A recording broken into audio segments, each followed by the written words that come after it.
મારું નામ રાજેન્દ્ર પાટીલ છે. મેં ડિંડોલીથી આવું છું, અહીંયા સુરતમાંથી જ. અને પહેલાં પણ આ કિરણ હોસ્પિટલમાં આવી ચૂક્યો છું, એટલે મને સારો અનુભવ હતો અહીંયાનો. એટલે મારી ભાણી છે ઈશિકા દીપક પાટીલ, એને પેશાબની પાઇપમાં ઇન્ફેક્શન છે, તો એના ઓપરેશન માટે અમે અહીંયા આવેલા છો. મિથુન સરને મળેલા છે. એ સરે સારું સરની દેખભાલની હેઠળ અમારો પેશન્ટ છે. ઓપરેશન થઈ ગયું છે, ઓપરેશન પણ વ્યવસ્થિત થયું અને અહીંયા કોઈ જાતનું ટેન્શન નથી.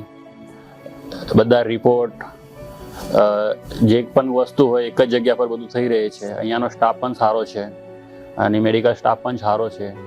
મેડિકલની સુવિધા પણ વ્યવસ્થિત છે. બધી વસ્તુનું સારું છે અહીંયા.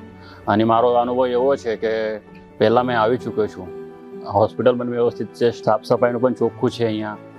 અને મને એમ કોઈ મને કે મારે બીજે દવાખાને જવું છે, એમ છે તેમ છે, તો મેં બીજા પેશન્ટ અહીંયા લાવી શકું છું. એવી સારી કન્ડિશન છે અહીંયા. સુરતમાં તો મેં આવો હોસ્પિટલ કશે જોયું નથી.